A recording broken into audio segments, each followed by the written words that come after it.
Okay, and we are live. Welcome to another episode of All Things Xbox Podcast. Once again, I have Logan with me. Logan, how you doing? Doing good, Jamie. How are you? The Rona is finally over. I can finally talk. And, before we get into all the topics and that stuff, I had this brainwave since I couldn't leave the house for a few weeks. I thought, you know what? I'm going to stay in, obviously, and make all the content for like the next month and a half, 2 months, and, get it out of the way, making it advance. And I didn't actually realize that, oh yeah, my voice was all crackling and I couldn't like barely speak. So like I've made hours of content basically where my voice is just breaking constantly. It like sounded awful. So like yeah, 2 weeks of lockdown for myself pretty much wasted. But yeah, other than that, gaming news has been all over the place. Everything from Final Fantasy stuff to the CMA and well, everything Activision related, and we're going to be talking about that later in the show. But yeah, Logan, I just wonder, have you been playing Evil West at all? Have you gotten into that yet? I haven't gotten to it yet, but it definitely has my interest. I'm all about vampires and hunting them and just, all that dark gothic folklore mixed with the combat. It looks really fun. Yeah, it's pretty much a traditional action adventure. You go to one area, you fight a wave of enemies, you walk for a bit, you do a little puzzle, that kind of thing. Honestly, it's pretty good. The problem with me is that I have this affinity of quitting games when it annoys us. So, like, I get to a boss fight in certain games, and I just put the controller down. I'll walk away. Sometimes I'll just quit the game for a few months. And like, I was playing last night, and I got to a boss, and I literally stormed out the room. I was like, I can't do this anymore. Because of my lack of patience. But I think everyone else will be okay with it. But yeah, if people are in the mood for a vampire hunting, action adventure game, I highly recommend it. Other than the one boss fight I've had issues with, it's pretty good. Have you been playing anything in the past week or so? Yeah, I've been enjoying Entropy Center. I love those portal type puzzle games. So I had heard that one was highly recommended. I've been checking it out, been really enjoying it. It instead of like a portal gun, you have this entropy energy gun. It's like called a PEA. I don't even remember entirely what it stands for, but you have this gun and it like talks to you and stuff, and then you have another robot companion, and you go around and you do puzzles, but they involve time instead of portals.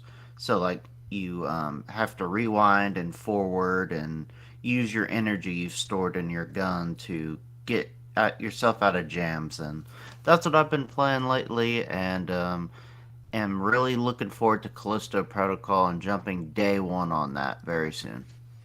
Oh yeah, that releases this week. That looks really good. Like if anyone's like a Dead Space fan, it looks like it's pretty much a must buy at this point. Um, I mean, it is made by the creator of Dead Space, so you pretty much know what you're getting into. And also, the gameplay looks a lot like Dead Space, but I think if you're a Dead Space fan, does it really matter?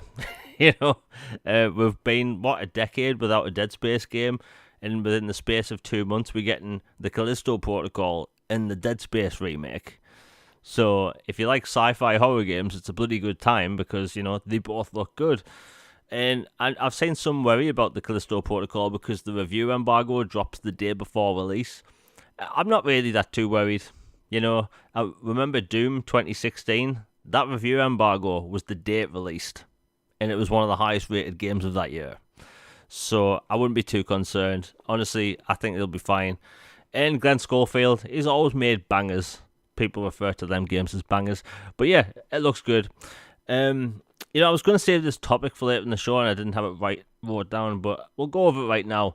So Starfield, it's been in development for a very long time now, and I remember rumors about that game kicking off in like 2015. It's been going on for a while, and basically we got a logo. I think it was E3 2016.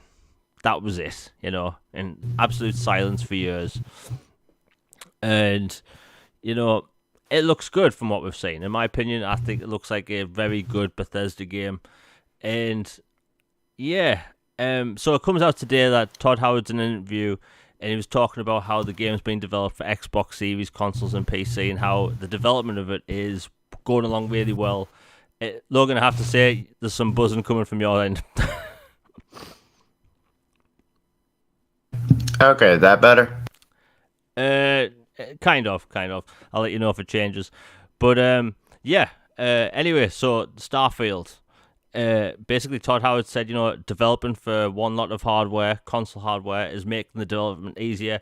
They have more contacts with Xbox because they're part of Xbox now, and they're going to be able to optimize the game to its finest. And, we are familiar with Bethesda games at this point, right? They always launch, and they're a bit buggy. We're kind of used to that. Going all the way back to Morrowind, to Skyrim, Oblivion, Fallout 3, Fallout 4. We're used to it at this point.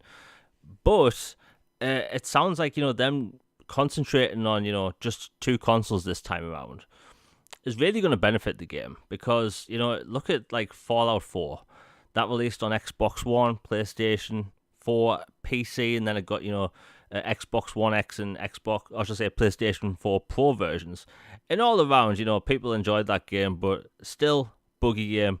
But the fact that they delayed it for polish, I've got high hopes for it, because again, Bethesda games, like, I love them. Like, Fallout 3 is one of my favorite games of all time, but the amount of times I fell through that map back in like 2008 or whenever it released, yeah, it happened a lot. So this is a good sign for the Starfield. I don't think it's that far out. Some people always say it's going to be releasing next November.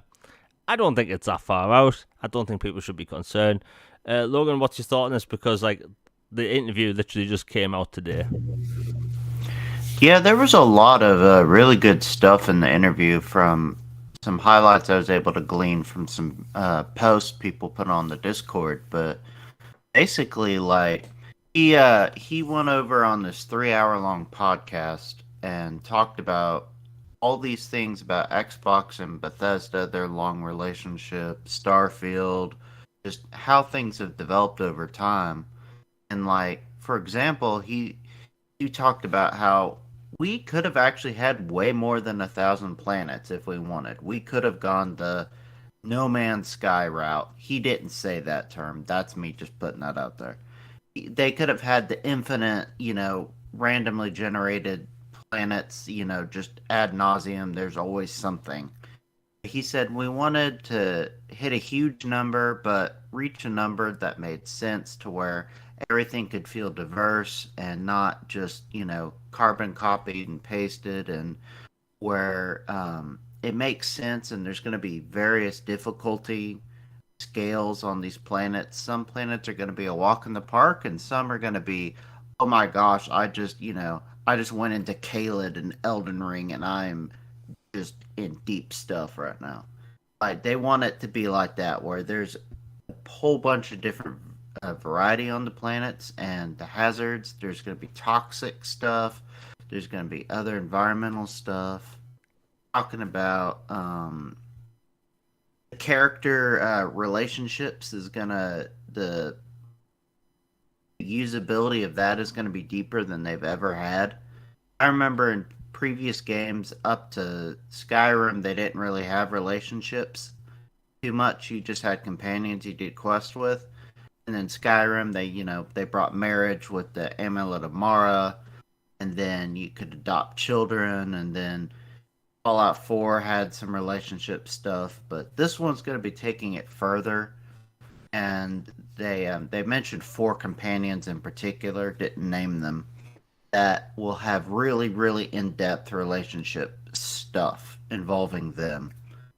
And then talking about how people are randomly deciding to relitigate the Xbox Bethesda acquisition and saying, see, Xbox is doing this and taking away and this, and you can't trust them, and they're just causing all these problems. And he's like, look, since our beginning, we've always been most closely affiliated with them, even before we were acquired. He's like, Morrowind was a console exclusive on the original Xbox. Oblivion was only on 360 for years before it finally came to PlayStation 3. And then, even Dawnguard and some of the DLCs and stuff arrived, I believe, first on Xbox, if I'm not mistaken. And just several examples of they've always been close knit. They always go to Todd first when they launch hardware or working on something. And he went to them with Fallout 76 Disaster and was like, look, I need some guidance. What would you think we should do about this or that? And just, I'm just fully on board for Starfield. I think it's going to be incredible. I'm so glad they're under Xbox umbrella, and I can't wait. I hope there's a collector's edition. Fingers crossed we get some really cool rocket ship statue or model or Pathfinder gear or something. A helmet. Give me something, Todd, please. Yeah, I mean, you mentioned the collector's edition. I'm 99% convinced that that watch we've seen in like certain videos is the collector's edition. Um, it kind of goes along with what they've done in the past. You know, we had the Pip Boy edition for Fallout 4, which I bought. That thing was awesome. You put your phone in it. I don't even think you can download the app anymore, but still, you know, you can use it to an extent. But yeah, I think we'll see the watch as a collector's edition. You know, Bethesda always do, you know, crazy over the top stuff when it comes to the collector's editions. But hey, it looks good. It sounds good. And, you know, I don't think Starfield is that far out. I honestly think we'll be playing Starfield by May. It just kind of feels that way. You know, I don't think it'll be the year-long delay that we saw with Halo Infinite back in 2020. So, yeah. But hey, sounds good. And, you know, before we continue, if anyone's enjoying the show, please like, share, and subscribe. Hit that bell for notifications. Really helps the channel out, especially considering we had a few weeks off because of the COVID thing. Anyway, we'll move on. You know, speaking of the Bethesda stuff, we may as well talk about this because you mentioned this a few weeks ago and we forgot to actually put it in the show, and that's Bethesda having trouble with the Doom soundtrack and the writer of the Doom soundtrack. So, do you care to talk about that? Because I haven't really kept fully up to date with it, other than a few bits and bobs. Basically, it's a bunch of he said and Bethesda said, at words at odds about the thing. But it started a couple years ago. The game came out, and then the game score guy, he um he had put something out there saying the director of audio at Bethesda put up Reddit post basically disparaging the guy who created the score, who's a well respected um, musician for game soundtracks and other things, freelancer. Very good, had worked with Bethesda on a lot of titles. He put out a post on Reddit that basically didn't paint him in the best of light. And then the guy who wrote the score kind of responded, and then things died down for a couple years. And then, like a month ago, he finally is like, you know what, I've had enough. And he went and made this huge Medium post and had brought receipts for a whole bunch of things that he claimed happened behind the scenes during the development of Doom Eternal soundtrack. And then got a whole bunch of people riled up, people review bombing Doom Eternal. Just a whole bunch of drama going on. It didn't make Xbox or Bethesda look that great, even though Xbox didn't own them at the time. They own them now. So he did that. Bethesda finally responds with a little post, and they're basically like, "We stand by our people, and we have facts and evidence that dispute this." They didn't offer any concrete details, and they said, "We will, we stand by this, and we seek to dismiss this kind of nonsense, yada yada yada." And so it's just been this escalating thing, and it's a shame when Doom is known for its music in particular. It's very, very core to the experience for a lot of people. And so for a guy who's known for doing a great soundtrack on that, in particular, he's worked on other Bethesda games as well, done a great job. So it's just sad when you see two parties that you respect going and disagreeing so verbally and so publicly like this. Yeah, it is a bit weird considering like the reception of Doom soundtrack in general has always been positive. Like I remember they performed some music live at the Game Awards. I think it was like 3 or 4 years ago, and people loved it. You know, hopefully now that they're under Microsoft, they can finally get it sorted because I haven't fully kept up to date with it, but from what I've read, it's a bit messy. It's like I don't know why Bethesda would do that to him. It just makes no sense. But hopefully they'll get that stuff sorted. Anyway, we'll move on. Embracer Group has been making a lot of moves since the last show, and they've got a bunch of IP that a lot of people care about. Tomb Raider, they've got the dark side of stuff, but they also have Saints Row. And Saints Row launched, I think it was like 2 months ago or something. The reviews were okay, and basically, it didn't do that well. So now Volition is basically under control by Gearbox, a move I didn't see coming.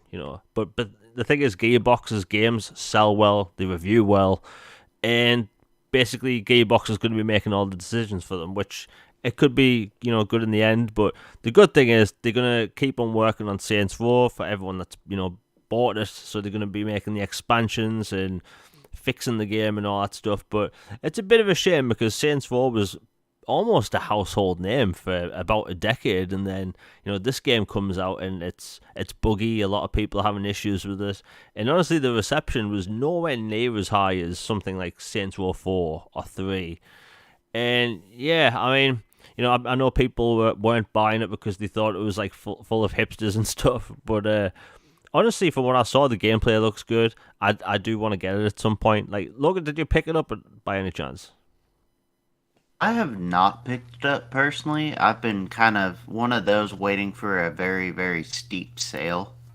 Because it's like one of those that might kind of scratch a small itch occasionally type game for me personally. It's not my style of game, but I enjoyed some of the previous ones. This one just didn't seem the same to me. It seemed kind of a different direction, at least from the clips and stuff I've seen. But as far as Volition being under Gearbox, it makes sense. I mean, Gearbox has great experience with the Borderlands series, and they also have Hell's Highway, which they're supposedly bringing back, and they made Duke Nukem. So to have them help Volition out with some shooter stuff, maybe dialing humor a certain way going forward, it seems like a logical fit to me. Yeah, I mean, hopefully they'll get all that sorted. In Gearbox, from personal experience, I've never played a Gearbox game that's been like filled with bugs. Like all the Borderlands games have worked perfectly fine for me, not a single issue. I'd be interested if anyone in chat that's actually bought Saints Row, like what's its state right now, because they've been pretty quiet talking about it, and it's a shame because again, it was when you don't have GTA for almost a decade, and then you have Saints Row, which is a similar IP, just do really badly, with the critics and gamers and its performance. It's just a shame because I used to buy Saints Row day one every single time, and then just this new one, just I don't know, a lot of people just didn't really feel it, which is a bit of a shame. And continue with all the Embracer stuff. They've been putting out some surveys over the past month or so where it almost looks like Embracer might be interested in either joining a subscription service or making their own. Now, when it comes to this, I don't think there's much of a place for more subscription services on people's consoles. At the minute, like, even when it comes to regular entertainment apps, like, I am completely fine with having Netflix and Disney Plus. I don't really want to get a third. I'm good.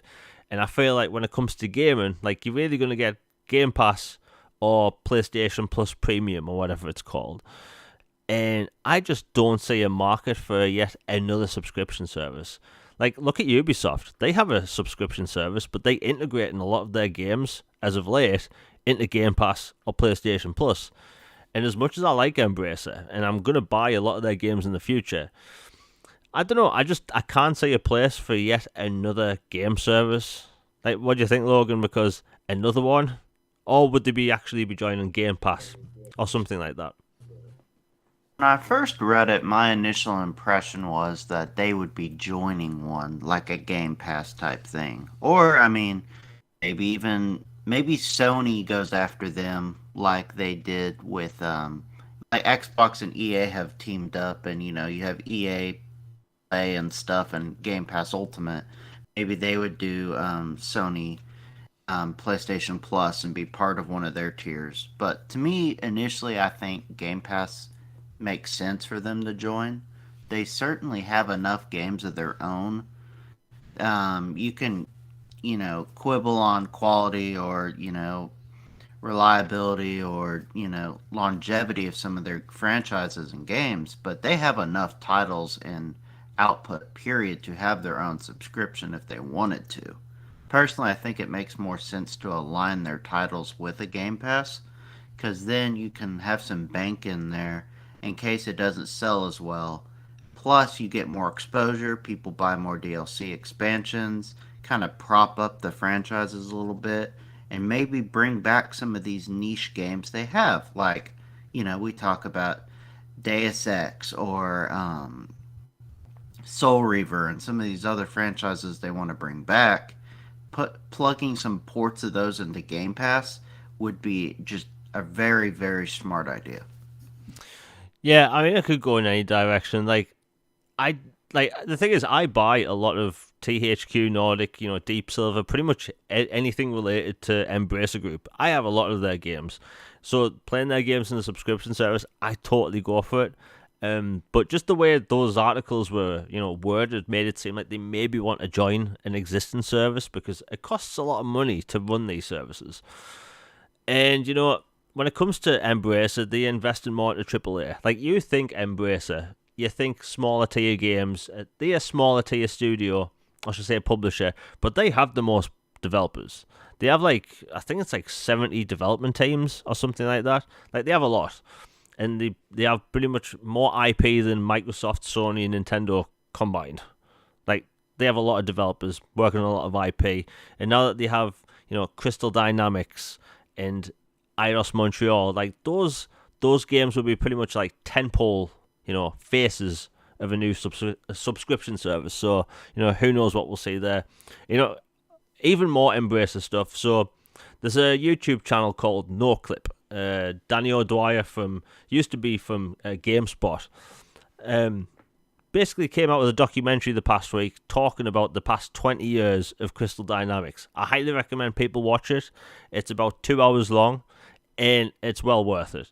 Like I only just found out that the latest Tomb Raider games were made in the Gex the Gecko engine. Like that game from the That 90s. is wild. Yeah. And to put it like this, they measured Lara Croft and pretty much everything in those games, basically on a scale of how many Gex is tall. So to think that I loved Gex the Gecko on the original PlayStation, and to think that's the same engine as Rise of the Tomb Raider blows my mind. Maybe it's a good thing that they move into Unreal Engine 5 with the next one, but. Yeah, it's a 2 hour long documentary. I highly recommend people watch it. But the funny thing is, throughout the entire interview, they kept showing pictures of Legacy of Kain and all the statues and stuff. And they were basically asked at the end, what about Legacy of Kain? And there was a questionnaire forum a few months ago talking about why would people want Legacy of Kain to come back. And in what way would they want? And it just seems like within the span of a month and a half, there's been 3 different sources, all relating to Crystal Dynamics, talking about the future of Legacy of Kain, and especially since Embracer, in an interview about a month and a half ago, they said that they're going to make their money back, that 300 plus million, in about 2 years. Considering that Tomb Raider is years away, and I mean it's at least 3 years away. And, Deus Ex is coming back eventually, but that's years away. So, to me, all of it just seems to be lining up perfectly. Embracer, they have a lot of games, a lot of old IP, where they come out with ports and remasters. And it just seems like this would be the type of thing they would do. Even about a week ago, they announced a port of Risen. Nobody expected a port of that game from the Xbox 360 to be announced just randomly. And it's not even announced as a remaster, by the way. It's just a port. It was listed as a port. And I don't know, it just all sounds to me like they are gearing up to do something with Legacy of Kain. Probably a collection. Because I know, Logan, you've said you've never played them in the past, but, would you be interested in a collection? Yeah, I would absolutely jump in if they made a collection. I was too young when they came out, but I would definitely check them out if they made a collection of them. I mean, there's enough of them now where they could actually do a collection of them. But like, as old as that IP is, people just keep talking about Legacy of Kain. Like, they're really cool action platformers. Some of them had cameras which you could move. Some of them had fixed cameras. It's been so long, but like the fact that they're going on like 20-plus-year-old, characters still lives in people's hearts, and they want more of it. I'd be interested if anyone in chat wants Legacy of Kain to come back, because it's a very old IP, but I think people would be up for it.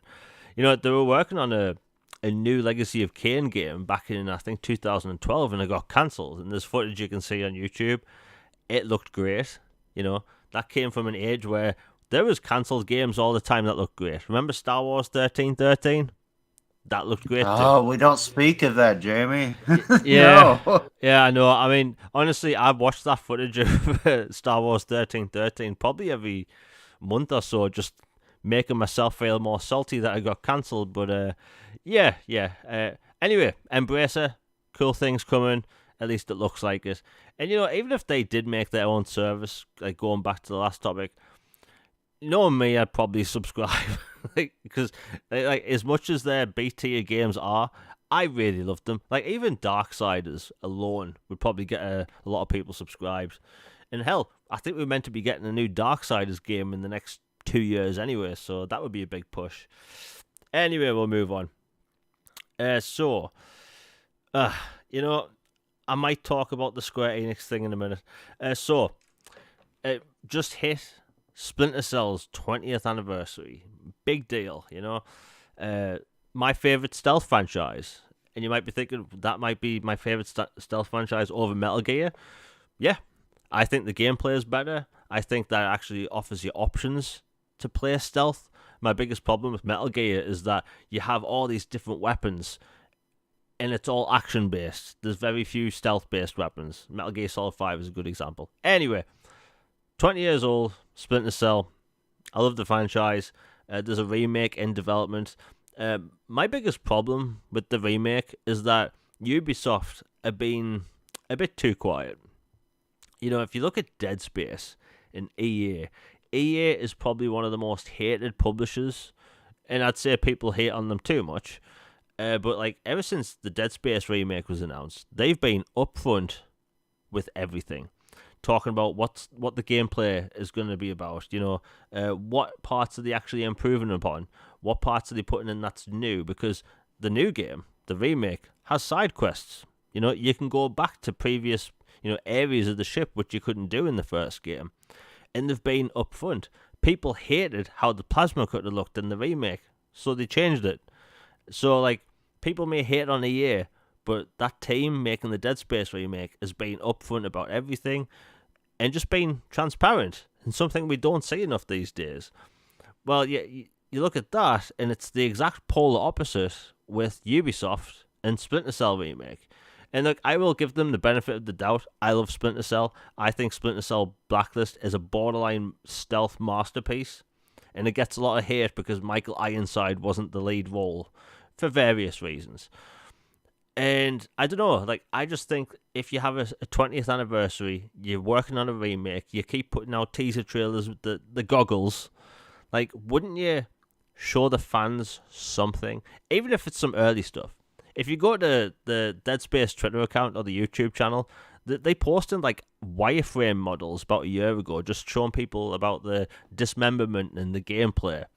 But for Splinter Cell, the remake, we know nothing. They said they're going to be faithful, but update some things to modern standards. Take that as you will. Do they mean the gameplay? Do they just mean the graphics? Or do they mean things like, cultural things? It could be anything or all of the above. And it's just weird because, like, Xbox and Splinter Cell, they're very ingrained in each other. Like, you say Splinter Cell, a lot of people think Xbox. Hell, in the anniversary showcase, Major Nelson was talking about it. Like, that was a big title back in the day. And, like, I remember playing Splinter Cell back on the original Xbox and just walking Sam Fisher across broken glass. That blew my mind because games weren't really doing that back then. And I don't know, Logan, what do you think? Because, like, it's a bit weird how, like, they had a 20th anniversary event and they're still not showing anything or not even talking about it that much. Yeah, I agree. It is kind of weird that you have a 20th anniversary, which is a big date for a game's longevity, and a lot of history involved, a lot of hype. A lot of people are wanting this remake to go well and have been, eager for more Sam Fisher to finally happen instead of just cameos and Ghostlands or random weird mobile pop-up skins or missions and stuff. They want legit Splinter Cell again. And the fact that they do nothing for the anniversary is a tad odd, but part of me wonders if it's just that they're just so scared that they're gonna screw up or that they'll put something out there and get torn to shreds about it, so that they decide just to go dark and just not do anything for now until they have something amazing. I don't know, but that's kind of a hunch. Yeah, I mean, I think I'm just so used to at least BioWare, like at least giving us something, even if it's concept art on N7 Day, and then you have Ubisoft not really doing much. I mean, I will say this: if you have a PC or even just a somewhat capable laptop, you can download the first Splinter Cell completely for free right now on the Ubisoft store, which is really cool.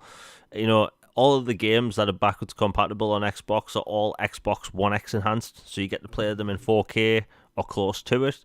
Um, 13 one Productions in chat said, I don't like much stealth, honestly. My favorite is Conviction. You know, the thing is, Splinter Cell Conviction was a mess in development, but the product they made was excellent.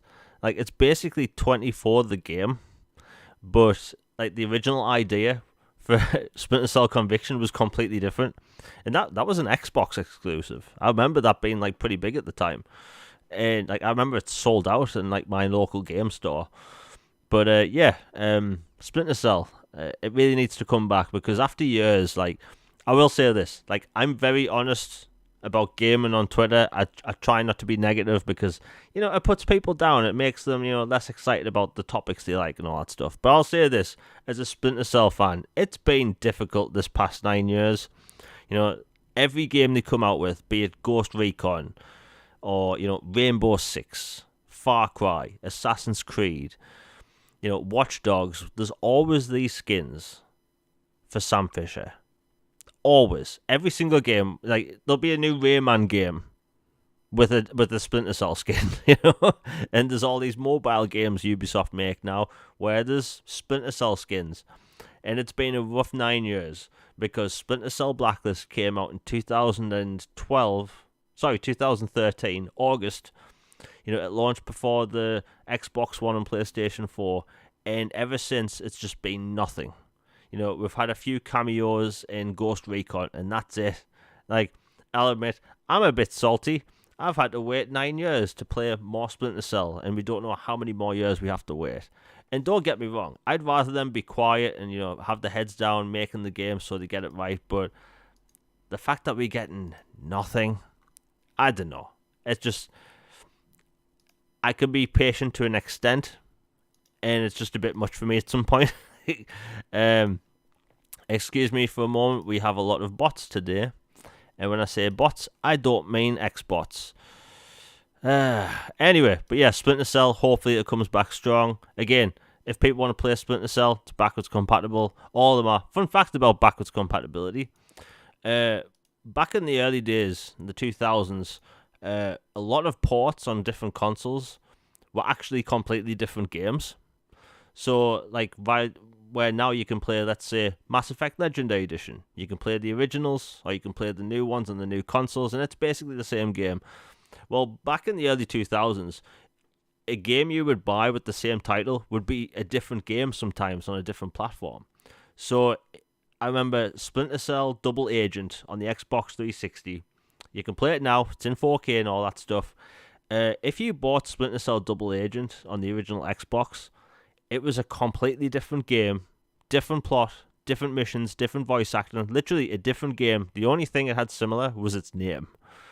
And both of them are backwards compatible, which is pretty cool because, again, that's from an era where backwards compatibility, nobody was really talking about it, and the fact that you can play both versions of that game via backwards compatibility is pretty cool in my opinion. Like, Logan, did you know that? Like, they're literally completely different games. Yeah. They also told they had somewhat crossing narratives, but for the most part, like they told out completely different, and the gameplay mechanics were very different. One was more dark and stealth focused, and the other was a little more actiony. The missions were different. The multiplayer was different. They were made by completely different teams. And I actually have all the Splinter Cells on backwards compatibility, including both versions of those. So it's really cool to see them all run pristine on Series X and S, and you can play every single Splinter Cell, even the different versions of the ports. And just another sign that BC's where it's at, and wish we had more. Yeah, I mean, I am hoping that we do see more games. Like, by the way, the backwards compatibility team, they've done an amazing job over the years. The fact that you've got, 4K in a lot of cases, you've got HDR, you've got 60 frames, even 120 frames. But is it just me, or has the backwards compatibility team been really quiet for like a year now? I haven't heard a peep from them since the anniversary, 20th anniversary, and they said, here's the batch. We've exhausted what we can do for the moment, unless some things change. Of course, they've said that in the past, and then years later, another batch comes because they acquired somebody, or there's been developments that were unexpected, like the Activision Blizzard King deal. I would reckon that if that deal goes through, there will be some more titles that are suddenly licensable or able to be dealt with more fluidly than before. Not saying it will happen, just saying that if they own them, it certainly, you would think logically, would clear some hurdles to make a few more BC that weren't previously. Yeah, I mean, there's a lot of Activision games I think people would want backwards compatible. And honestly, I think, you know, people love backwards compatibility for its features. Like, whenever I post footage, people ask, is it 60 FPS boost? Because it makes the game just a lot smoother. And honestly, I know that, like Jason has said that, it's not possible for every game. And I completely understand. Like, if they can't do it, that's fine. But, like, people want more FPS boosts. Like, because I don't know, like if I play something like Mad Max, right, that goes up to 120 frames. Like if you have the right display, and I've been playing it at 60 FPS and it's great. Although funny enough, I posted the other day that Battlefield 4 runs at 120 frames per second on Xbox Series X and S, and I still had people replying saying PlayStation better. I shouldn't be surprised, but that's going to happen anyway. Anyway, we'll move on. Okay, so The Witcher 3 got its announcement for its next-gen upgrade months ago. In fact, they announced it about a year ago, and they've been quiet ever since. Anyway, recently we got a trailer showing off all that stuff, and we're still going to see more stuff before they release it, which is going to be December 14th. But yeah, it basically includes this: a performance mode, a ray tracing mode, which will include high resolution textures, global illumination. It has a new close camera option, so basically over the shoulder proper, not how it used to be in the previous release where the camera's all zoomed out. And all these are options, by the way, so you can turn them on or off. There's new map options, new HUD options, new advanced combat mechanics where you can actually map the different powers to the face buttons and play it more like an action game, which that should be bloody interesting because that literally completely changes how The Witcher 3 plays. It has a photo mode, which I was surprised that The Witcher 3 didn't have a photo mode when it released, because it's a beautiful game, no matter what you play it on at the minute. Absolutely gorgeous. It's getting a photo mode, all those filters and stuff you like to play with. And yeah, you can pause cutscenes. People had a big reaction to that. I didn't know people wanted that, but hey, apparently it's a thing now. You can change the size of the HUD and subtitles. Now, if you've played The Witcher 3, you'll know that the subtitles are absolutely tiny. Like, that font is made for ants. I'm not even kidding. It's tiny font, and I have 20/20 vision. But sitting back, even I struggled to read that text. But yeah, Logan, are you looking forward to the Witcher next gen upgrade? Yeah, absolutely. The Witcher franchise is one of my favorites ever. It's just brilliant, phenomenal mastercraft in narrative, in characters and development, gameplay, world building. I basically like Game of Thrones at its peak, but game. Like video game and narrative and everything. It's just awesome. I can't wait for the upgrade. I'm definitely going to jump in for another playthrough. Whether I do a full playthrough or not remains to be seen. Have a big backlog coming, but I'm definitely going to check it out. There's going to be Netflix tie-ins for those who care and like the Netflix series.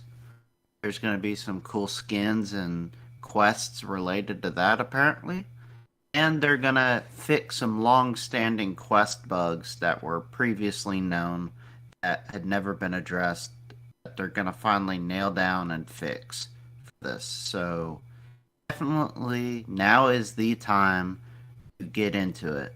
And I would recommend that since The Witcher is on sale right now, if you for some reason don't have it or any of them, I would definitely pick them up on sale in case, the price is different when they launch the new version because sometimes these companies when they do a massive patch or an upgrade, some stores or places kind of bump a price depending on the place.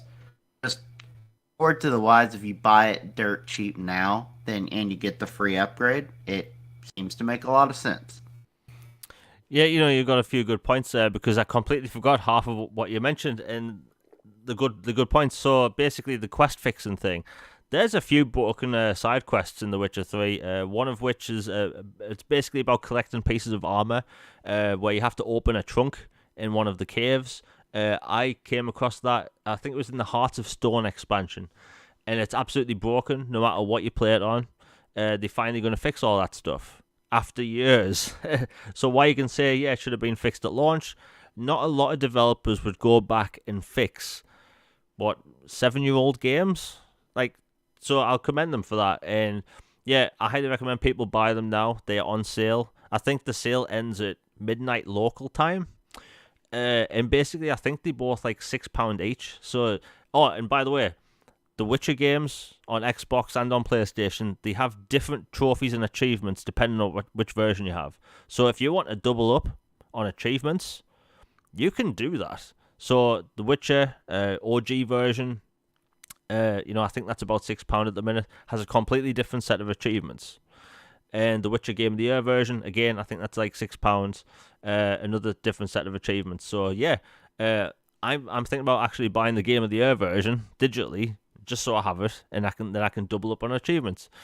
But yeah, really cool time to be a Witcher fan, and going forward, The Witcher is going to be big, like bigger than it is now. They're working on the remake, which is going to be in Unreal Engine 5. They're working on the next Witcher game, which is going to be the first of a new trilogy, which is also Unreal Engine 5. There's going to be 2 new Witcher games made by third-party developers, which could be pretty much any genre, although I don't think it'll be a kart racer. But yeah, exciting time to be a Witcher fan. And then, we have the Witcher series continuing next year with Henry Cavill before they trade down for Liam Hemsworth. Why? I don't know. But anyway, cool time to be a Witcher fan. And honestly, I can't wait. It's going to hurt people's backlogs. The main reason I struggle finishing games fast is because I replay games. I'm replaying Mass Effect Legendary Edition. I love that game. Absolutely I'm flawless. shocked. Yeah, I know everyone's shocked, but like it's flawless. Like there's not a single bug. And but The Witcher 3, like I love that game. I still have the second expansion to play. I always put it off because I think there would be like more updates. Well, now I have an excuse. But yeah, gorgeous game already. It's going to look even better. Although I will say this, ever since the Xbox Series X came out, like I thought originally I was going to play all these games in ray tracing mode. And even though ray tracing is amazing, I think it looks fantastic, makes game worlds pop more, they look more lively and realistic when it comes to lighting. I honestly rather play these games at 60.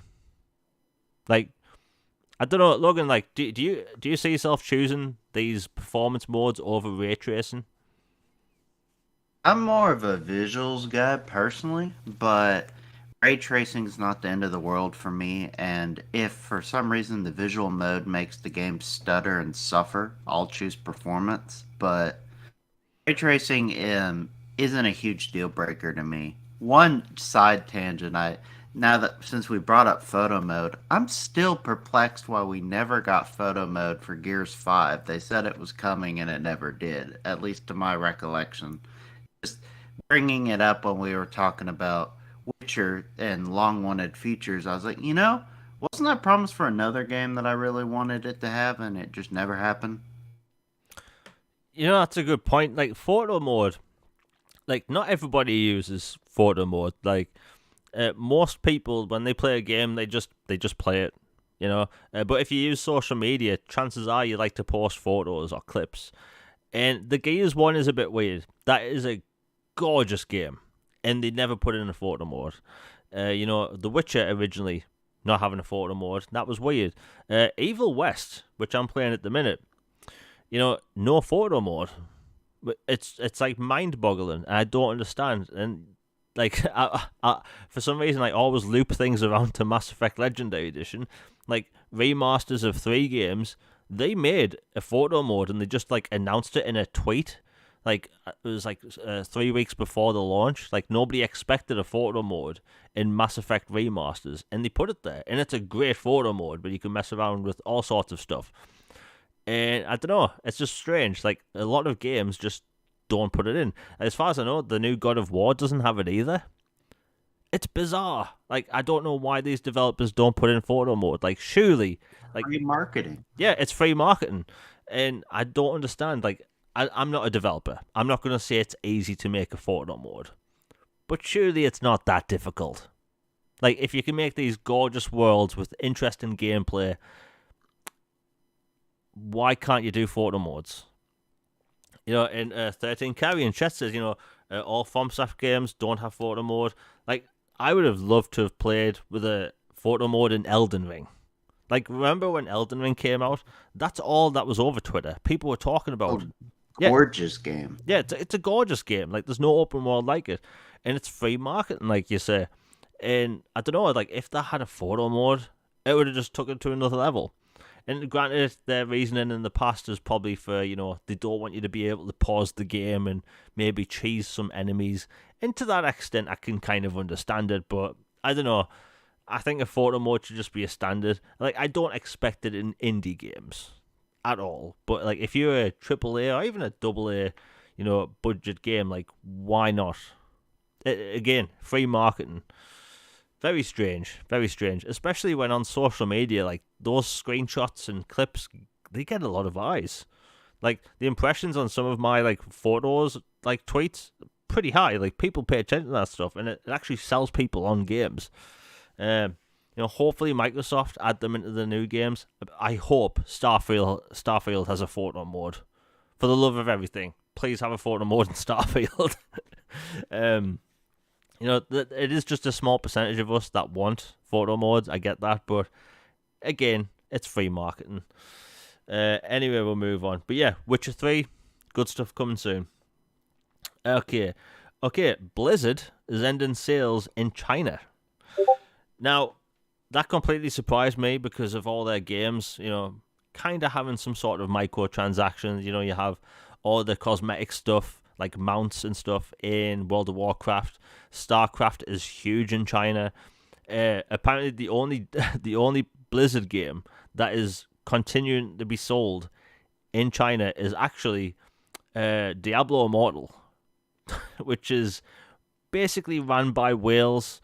And if you don't know what a whale is, it's someone that just pumps money into these games that have microtransactions. And if you know about Diablo Immortal, that game is filled with microtransactions. I think it's made by a completely different company. Just it's published by NetEase in China, which is a bit weird. But yeah, Logan, do you think this is really going to have any ramifications on Blizzard overall? I'm not sure entirely. It's very weird. I mean, politics in China in general are very complicated, especially with this gaming stuff. Um, there's like the law that they recently had about certain amount of hours per week or day or whatever that they can have towards gaming, and then now there's been lots of censorship, and then Blizzard has been in the news in the past for kind of taking a more aligned approach to appease certain regions versus others when it comes to content, and then how some didn't like that, and there was big backlash about that. So the fact that they pull out completely out of China all their games except for Diablo Immortal, which apparently was a separate contract with NetEase from their other ones. Like, apparently, from my understanding, which may be completely wrong, that it was they had an agreement for all these games, and then before that one expired, they had made a deal for Immortals.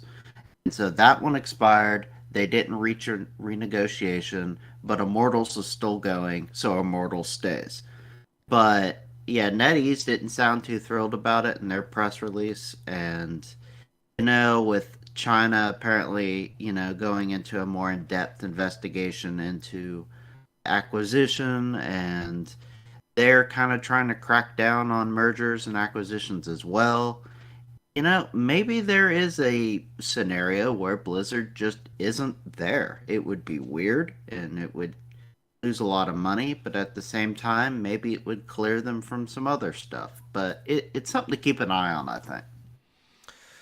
Yeah, I mean, I don't think it's really going to affect most people, but it just like it was weird to hear that they're going to pull out of like such a big territory, because again, their games do really well in China, especially things like World of Warcraft and StarCraft. But yeah, it's a strange one.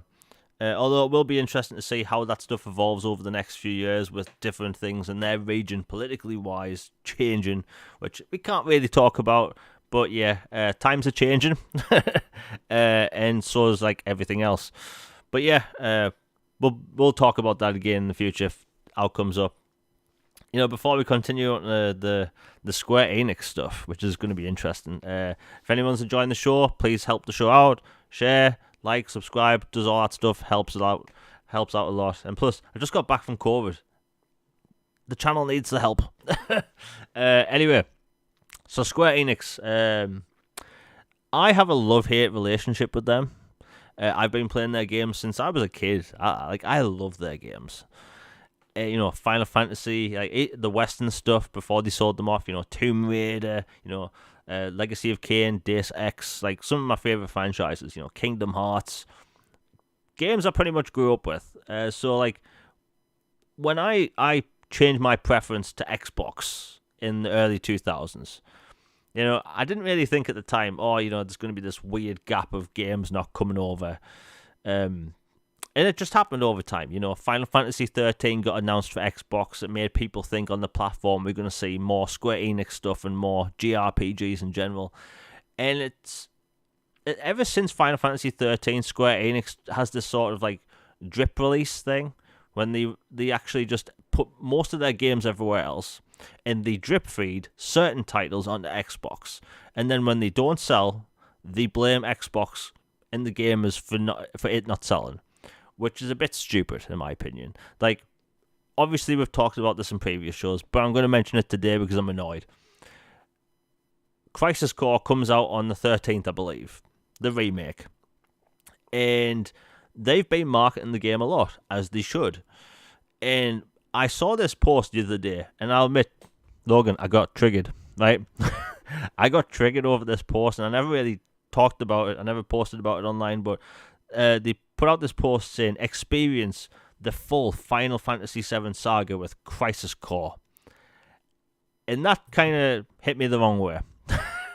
But it's not the full. yeah, like they were pointing at Crisis Core and like how you, the gamer, can play the full Final Fantasy VII journey by getting this. And a lot of the replies were people posting, the Xbox game art of Final Fantasy VII remake, and it's like, how dare you? like this is what's going to happen, right? I hope every gamer that's listening and that likes Japanese games and Final Fantasy on Xbox, hear me out. Crisis Core, Final Fantasy VII remake or whatever it's called, Reunion, is going to not sell well on Xbox. because people are genuinely angry and annoyed that the remake isn't going to be sold on the platform. And I've seen some people argue that it's not Crisis Core to the new remake, it's actually just a remake of the original, right? It's canon to the old universe, right? Here's my problem with that. They're using the exact same character models from the remake, right? The new character models that people are used to seeing on, merchandise, the video game, all that stuff. So they're using the same character models, same combat by the looks of it, same UI, same sounds, all that stuff. The only thing it has in common with the old game is basically its story, point for point. And, Crisis Core, people always say, is one of the best Final Fantasy games. And granted, I will say this, I know for a fact I'm going to play it at some point. But I understand why people don't want to buy it. Because they feel like they funding a game or funding more sequels that won't be on their favourite platform. And, it's just annoying. And the problem is that the new Crisis Core thing, it's this weird line that we've talked about in previous shows that there's these games that are remakes, but they actually remasters in a lot of ways, and that goes back and forth. So, like The Last of Us, right? Remake. That's a remaster in a shell of a remake, right? Mass Effect Legendary Edition is a remaster. Gears of War Ultimate Edition is literally point for point the same as what The Last of Us remake is, but it's not called a remake. So you look at Crisis Core and they're calling it a remaster, but it has more in common with a remake. This is one of the things I hate about modern gaming. The naming convention is all over the place. That's a story for another day. My point is, I'm trying not to swear. Look, I want to play a Final Fantasy VII remake on my Xbox. And when I get a PlayStation 5 at some point, I'm going to get a bunch of games. But the problem is, I don't want to play a Final Fantasy VII remake on a PlayStation. I want to play it on an Xbox. And ever since that deal finished, about a year ago, 2 years ago, people thought, the game's coming over. And every time there's been a Final Fantasy event, everyone in chat's been like, it's going to be announced for Xbox. Like, when they had their Final Fantasy showcase in August, people were convinced they were going to announce the Xbox version. I was convinced. Everyone was convinced. My cat was convinced. Everyone. And then nothing. They announced it, compatibility with Steam Deck, which is awesome. But nothing. And then they expect people to buy Crisis Core on Xbox? Willy-nilly, just buy it? And I don't know, Logan, we've talked about this a lot, but I'm really annoyed by Square because they have not said point for point outright that the game's never coming to Xbox, and it kind of gives people hope.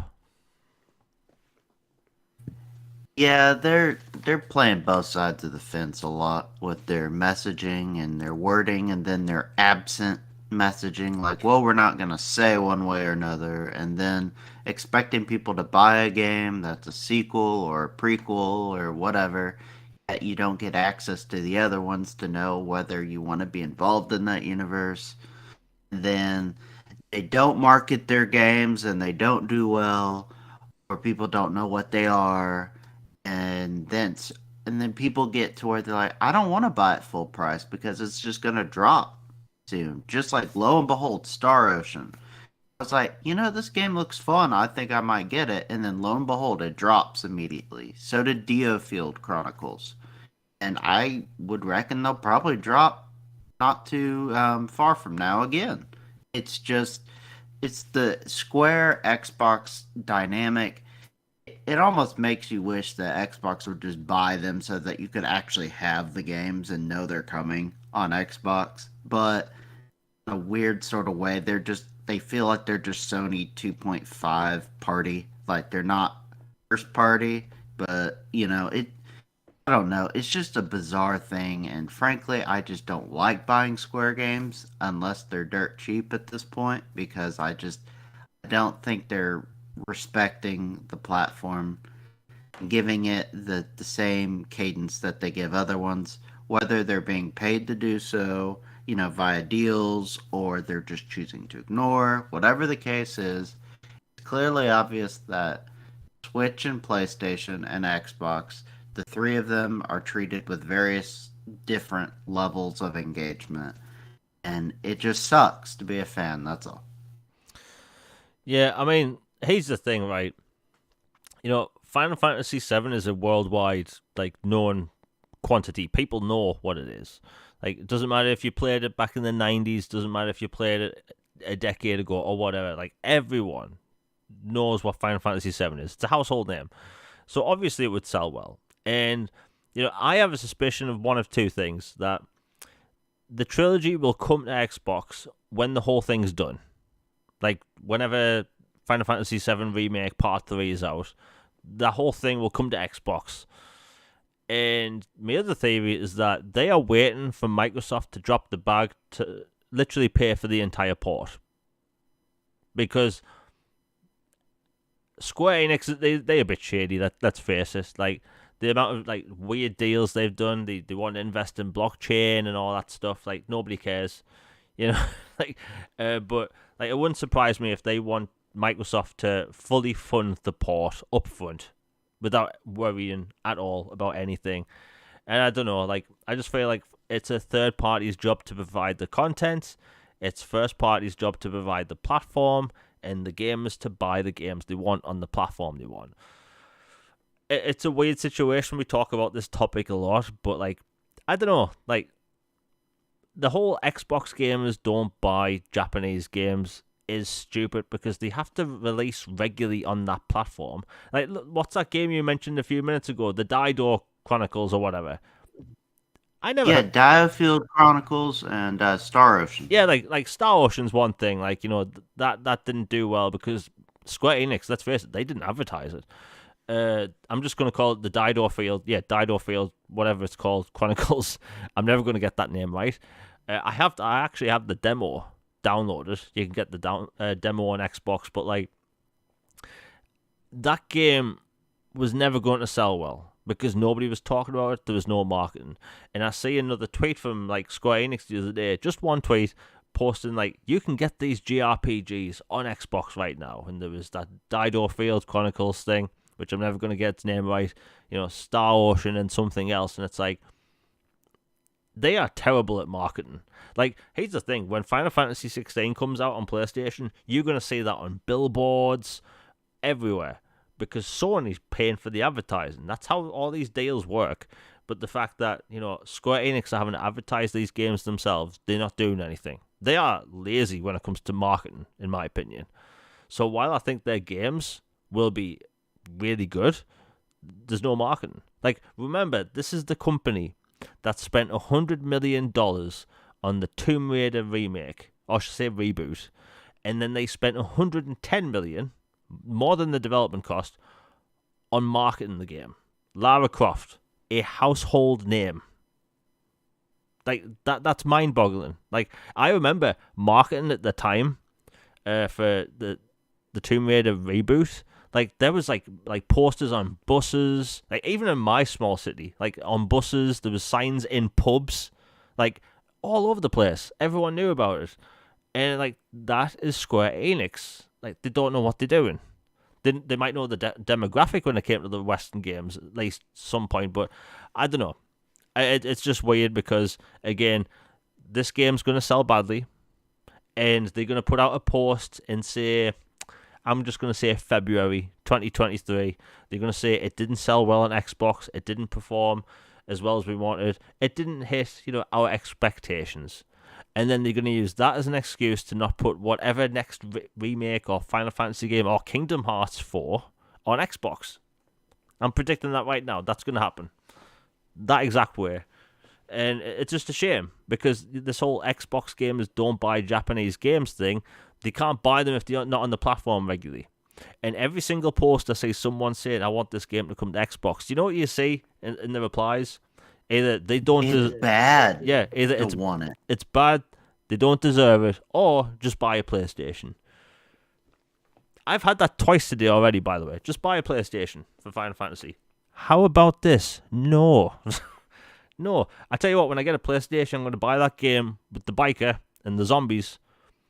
Maybe a few other games like Spider-Man. And that's it. I don't want to buy Final Fantasy on a PlayStation. In fact, that's sending the wrong message. I should be voicing that I wanted to come to Xbox. Just putting it out there. But yeah, so outside of that, Star Ocean, I'll probably be playing that by the end of the year. But outside of that, yeah, their games aren't going to sell well on Xbox just because Square Enix is dumb. Anyway, Logan, have you got anything else to say on the topic before we move on? Because, I talk about this topic a lot. Yeah, just the Japanese games on Xbox or people buying Game Pass games or whatever. I mean, it's such a dumb and uneducated and tired narrative. Like people buy games that are in Game Pass because they play them, they like them, want to own them, they buy them. Or Japanese games come to the platform, they want to support them, they buy them, they enjoy the franchises. Like for example, one that fits both criteria. Persona 5 Royal Edition. You know, it's in Game Pass and I love that these franchises are finally coming to Xbox and I want to support that. And so I had already had the Steelbooks on my PlayStation, but I wanted to support it coming to Xbox and have the Xbox version physically with the Steelbook. So I went ahead and bought Persona 5 Royal Steelbook Edition Xbox, and that's in Game Pass. I didn't have to buy it, but I wanted to, and I wanted to support a Japanese game as well. And so that's two birds with one stone right there. People support Japanese games and they buy games in Game Pass. It is not mutually exclusive. All these things, no matter what little corporate armchair devs or lawyers or fanatic gatekeepers say, people buy these things and they enjoy them and they want more. Yeah, I mean, remember, this is the publisher that, they sold off Crystal Dynamics and Eidos Montreal and a bunch of IP for $300 million and then said they want to start, making their games with external studios. Mind-boggling. Again, they sold Tomb Raider. Tomb Raider is part of that deal. Like, what a steal. Like, good on Embracer, by the way. They stole from Square Enix. That's what I'm saying. They stole them studios from Square Enix, and it's a beautiful thing. Like, I will throw Square Enix under the bus pretty much every show. So if you're new to the channel, you're going to get that every podcast. Anyway, we'll move on. Age of Empires was announced a few weeks ago for Xbox. People are really excited. Myself personally. By the way, in the early 2000s, I used to play RTS games a lot. Like, that was my go-to game on PC. RTS games. I had the Star Wars ones, the Star Trek ones, Homeworld 1 and 2.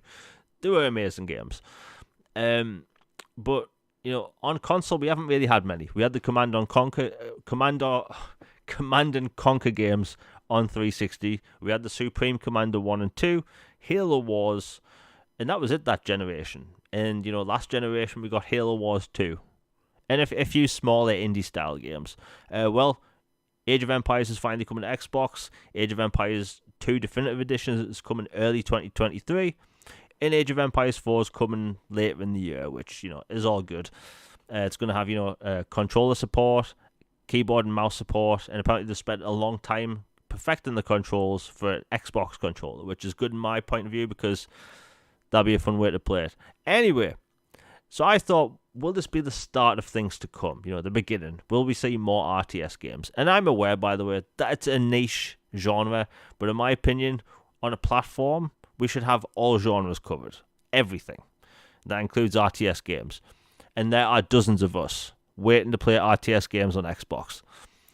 It turns out not Command and Conquer. What was the name of that franchise? Sorry, I'm looking at my notes. Company of Heroes 3. That's it. Company of Heroes 3 looks amazing. It's World War II battles and stuff. It's 3D. And it looks amazing. Well, it got rated for Xbox Series XS and PlayStation 5. And I'm bloody ecstatic because, again, that's a high-quality RTS, which looks like they've simplified the controls. Coming to Xbox, I believe Sega's the publisher. Either way, it's awesome news, and hopefully the start of things to come. Logan, I think you saw this post. What do you think? Because we don't see RTS games on Xbox. I'm all for more RTS and tactical strategy games coming to the platform. I love niche genres like RTS and tactical and whatever, just obscure puzzle game, horror game, whatever genre that is not one of the the shooters or the racers, the fighters, like the main established. Like I love those as well, and so getting more of those is a good thing. It's part of why I know hashtag Game Pass shill, but it's part of why Game Pass is so great is because they have room for all these experimental games like Pentiment. That game is absolutely not for everyone. Just straight up, not everyone is going to enjoy that. Some people will be bored out of their mind. Some people don't really like history or art or cultural renaissance or philosophy, whatever, and it's just not for them. But for those who do like that, they're like, man, this game is jackpot. This is exactly something I never knew I wanted, but I love. And so I'm thrilled that these type of games are coming. Yeah, I'm all up for variety, and I recommend people like we will see Age of Empires obviously in Game Pass. Like I recommend people should go outside and branch outside the genre because like in the 2000s when I was a kid, I should say in late 90s when I was a kid, like I mainly only played. I'm not even kidding. Platformers and fighting games. That was literally my go-to. And then I experimented one day with Metal Gear Solid as a kid, and I loved it. And then Final Fantasy VII, and I loved it. And I was trying all these different genres. And now as an adult, like I love pretty much all genres outside of sports games. I don't play fighting games anymore because for some reason, I swear, the second I turned 19, my hands were just like, nah, I'm good. I can't really play fighting games anymore. I don't know what happened. The same thing happened with tequila that year. I can't drink tequila anymore. Anyway, but yeah, people should play more genres, mix it up a bit, and plus that way you don't get burnout. Like I feel like in a world where almost everything is a open world game now, like if you mix different genres, you don't get burnt out. I hardly get burnt out of gaming just because one minute I'm playing a game where I'm tearing apart spaceships and obviously space. The next minute I'm playing a game where I'm farming or first person shooter or an RPG. That's the cool thing about gaming. Or like Somerville. Somerville is, by the way, is a bloody good alien invasion story. I think I'm about halfway through at the minute, but like it's very refreshing. It's very War of the Worlds ish. And like you were saying, Pentiment. That isn't going to be everyone's cup of tea. I admit that. But the thing is, Obsidian make excellent stories. And if you look at their portfolio at the minute, like they make RPGs and stories all over the place. They made a South Park game. They made, a secret agent RPG with Alpha Protocol. They're making like semi-open world space sci-fi exploration RPGs with the Outer Worlds. They're making a first-person Pillars of Eternity universe with, Avowed. Like, they're making all sorts of different games. Hell, they made a Honey, I Shrunk the Kids game, basically, with Grounded. And people love it now. It's got a campaign and all that stuff. And, I just think people should, mix it up. Try some genres they're not used to. Halo Wars, again, that's a good jumping in point for RTS games. Just putting it out there.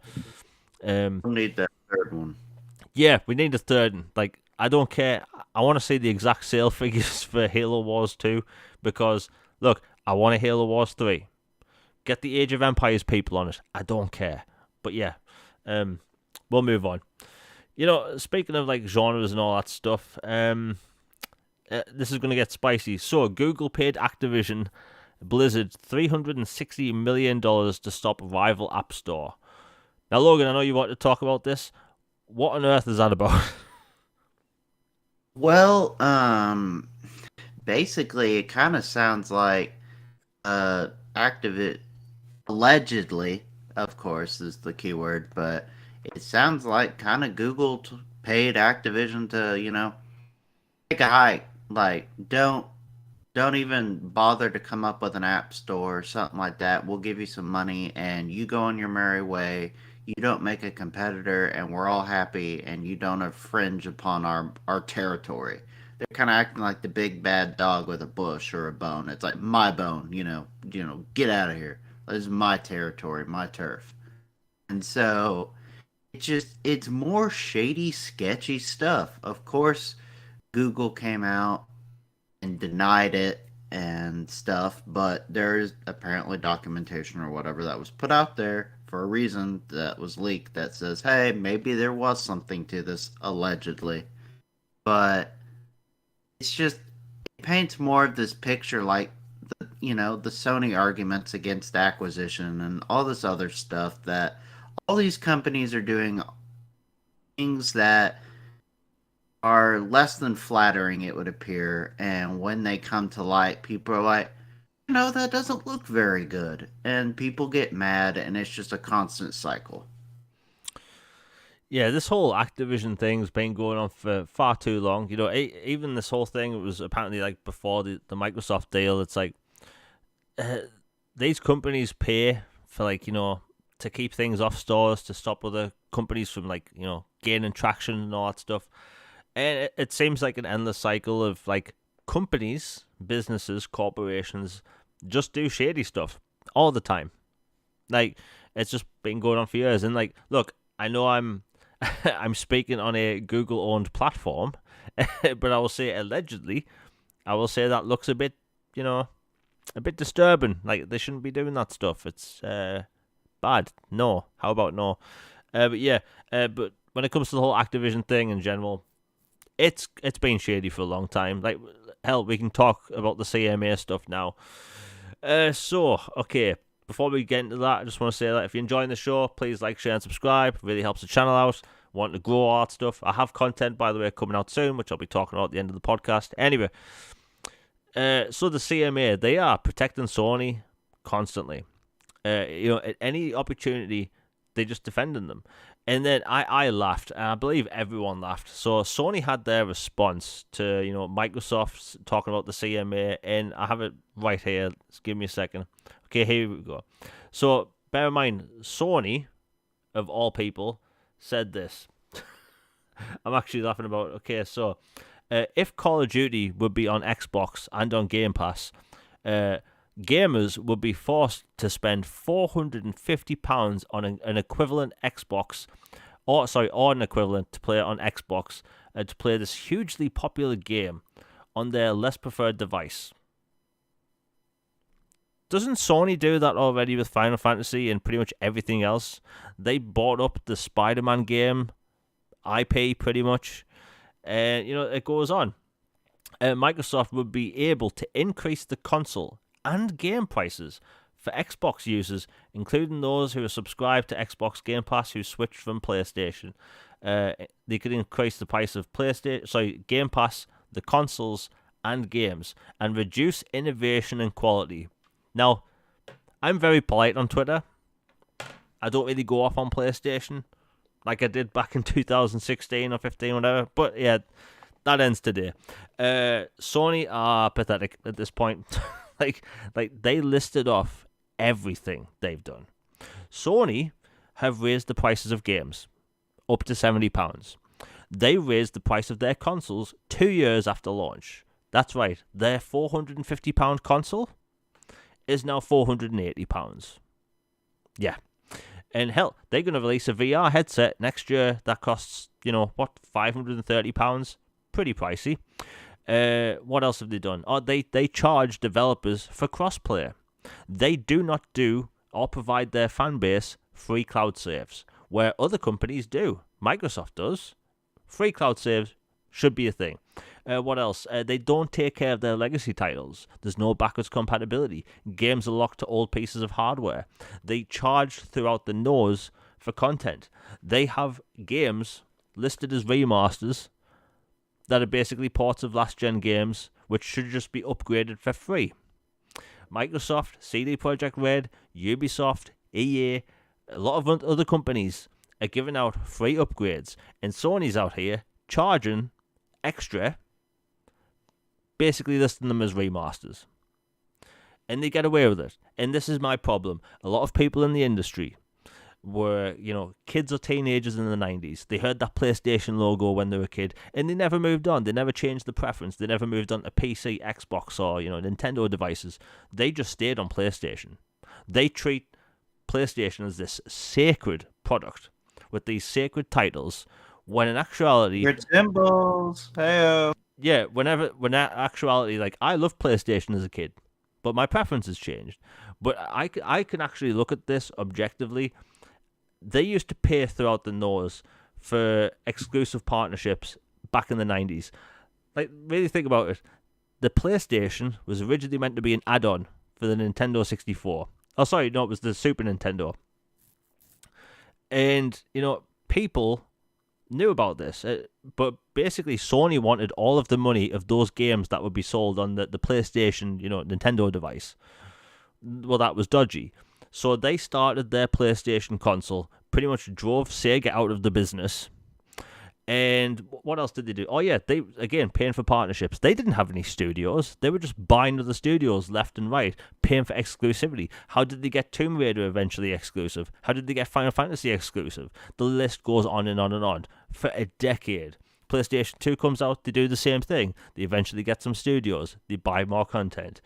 And people like to treat PlayStation as this, like, sacred, like, gaming thing. And how, like, the problem is, when it comes to this Activision deal, people act like Microsoft, nasty billion, $1 trillion company, and they act like Sony is this mom and pop thing. And that just blows my mind. Like, people will defend Sony doing whatever they want. And look at all the posts online about this. People pointing out that Sony's done everything the CMA and Sony themselves listed. And the people just replying saying, cry more, deal with it. They will let Sony get away with murder, figuratively speaking, before they admit any of this stuff. And I found it funny that Sony doesn't want Microsoft to do what they've been doing for decades. Again, they released games and made them £70 in the UK in a time when, look, let's face it, in the UK, the price of things have gone up. Butter has been £8 in some shops. And it shouldn't be. British-made butter in a British shop costing £7 when it used to be like 80 pence. It's bloody stupid. And Sony just gets away with this stuff. And it's annoying because the CMA is the only company, or I should say only regulatory organization for any country that seems to have a problem with this deal. Serbia came out and said they have no problems. Facebook, EA, all these other companies have no problem with it. But it's the CMA in the United Kingdom where Sony has to be protected when at some point in time, Microsoft, Sega, Nintendo, Sony have all been number one at some point. But especially now, Sony's in danger. Sony can't compete if they don't have Call of Duty on their platform. So you tell me that they don't have confidence in their own bloody developers to make a first-person shooter, or are you just going to lock them forever to make third-person over-the-shoulder action-adventure games? Because every game they make now is the same bloody thing. I don't know. I've been rambling. Logan, what do you think? Well, you pretty much went through the entire checklist for the most part of most of the points I'd give. I mean, I completely agree. It is beyond pathetically weak what I've been seeing. Like, and I know that's strong and that sounds harsh, but my goodness, like, just so much crying.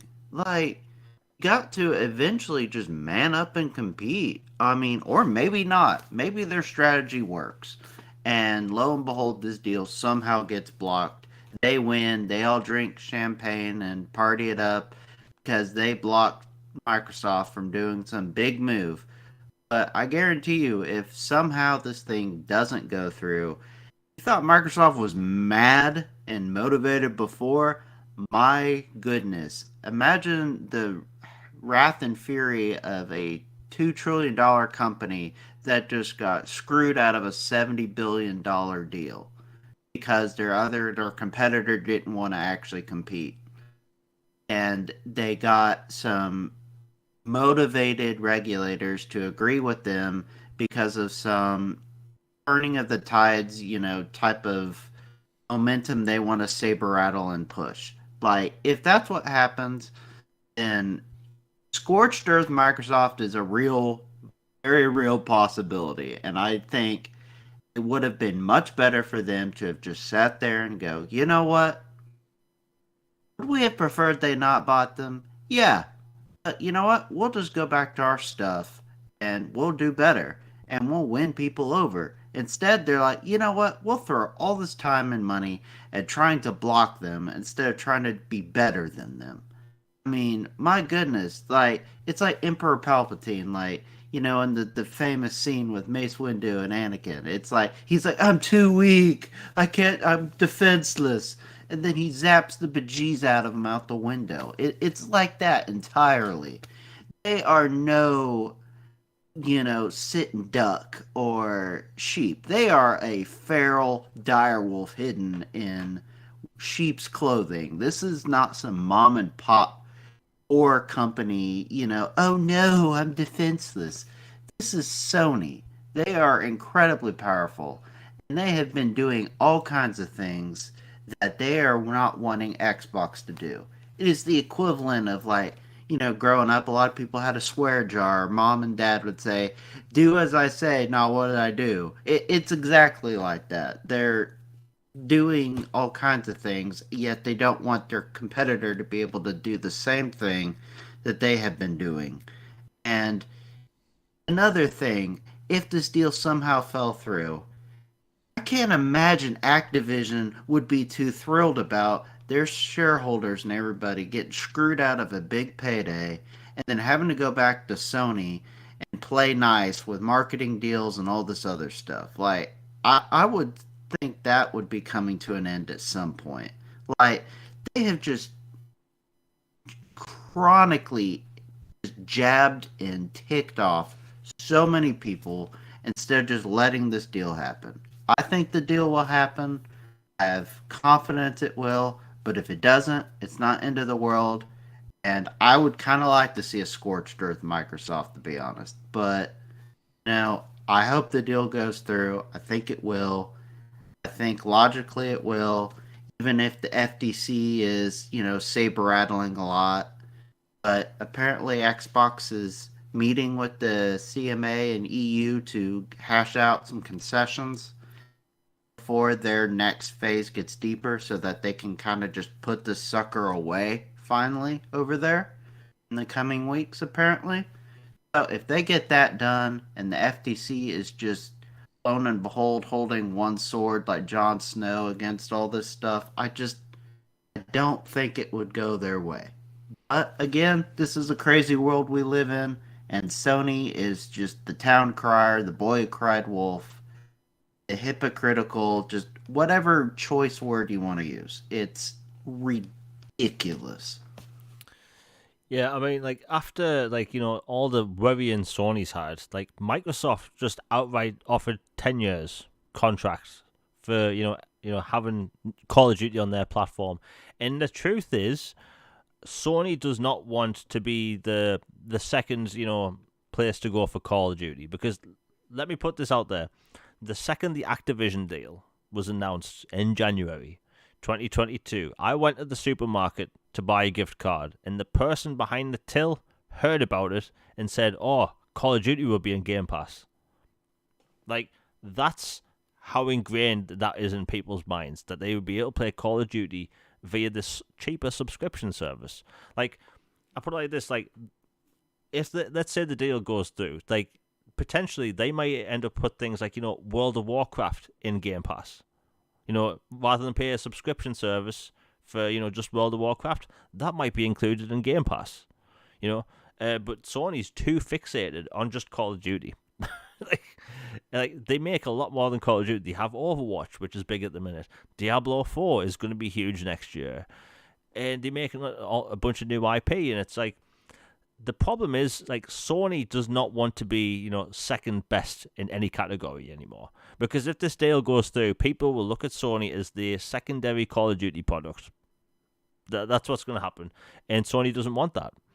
And I think Sony's gotten too comfortable with resting on their laurels, just doing what they're doing. Because let's face it, like, they've came out and said, like, oh, Game Pass is at 29 million subscribers, and nobody else can make a subscription service like it.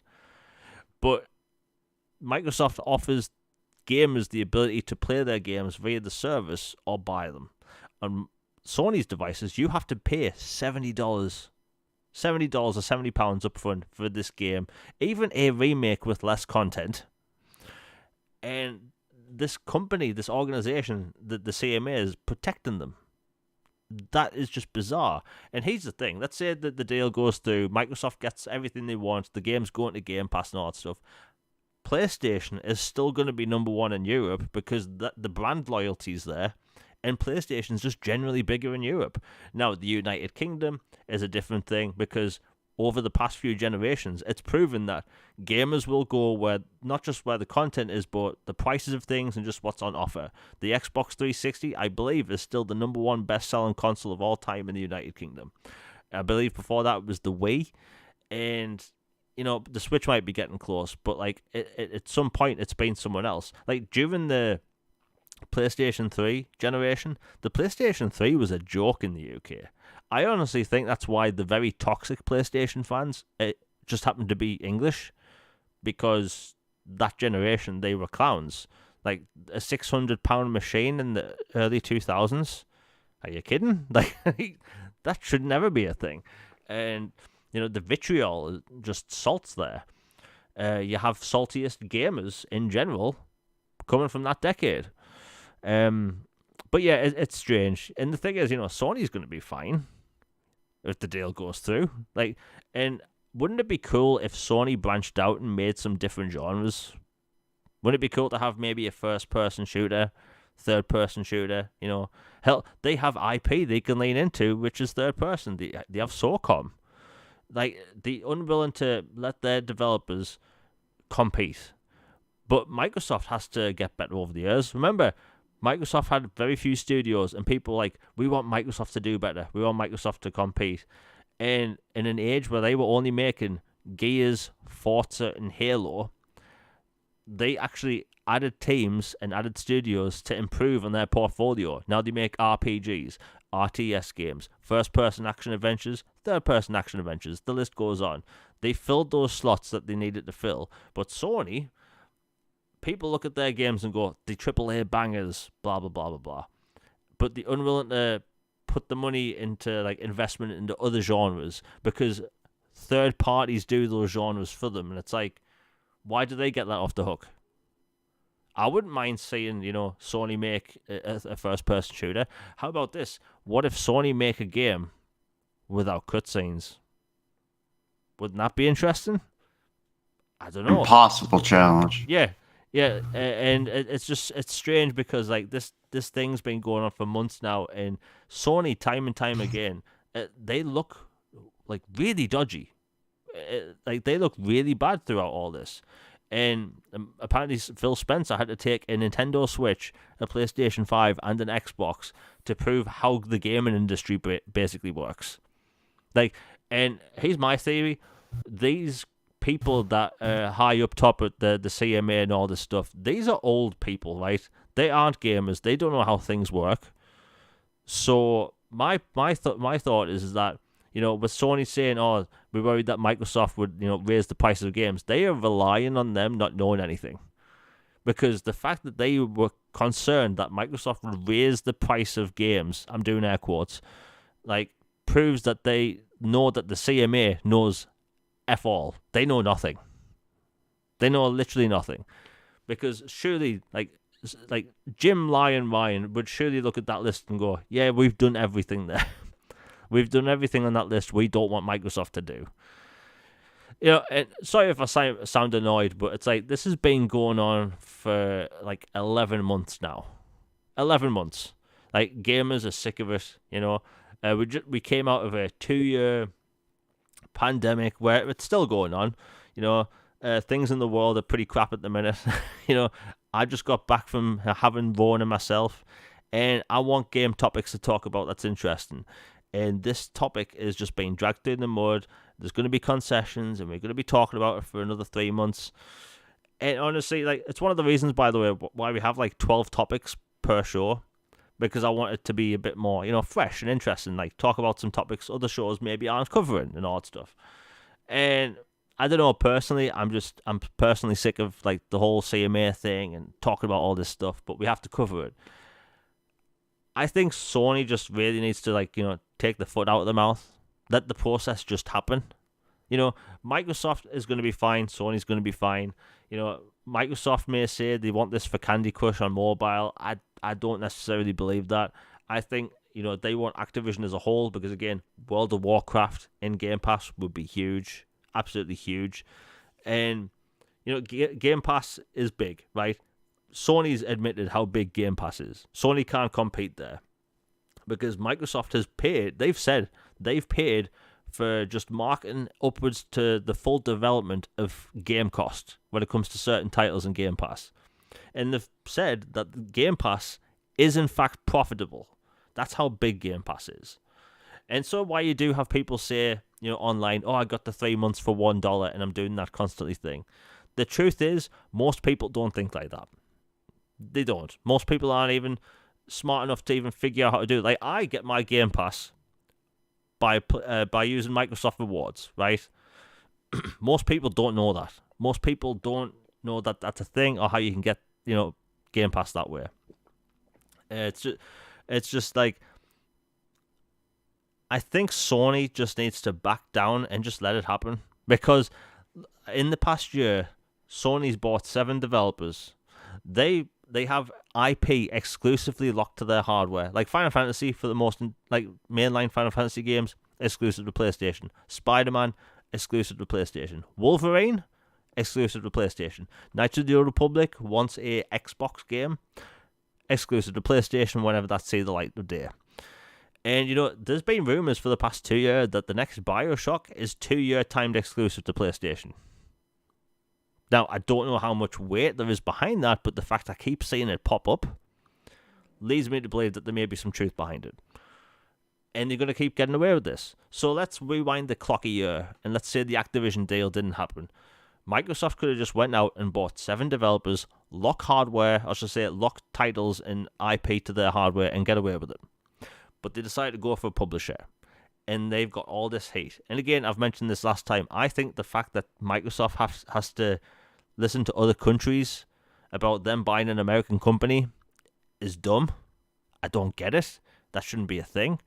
But I don't know, Logan. Like before I move on, like, have you got anything else to say on this topic? Because like I ramble a lot about this, but I'm sick of it. Honestly.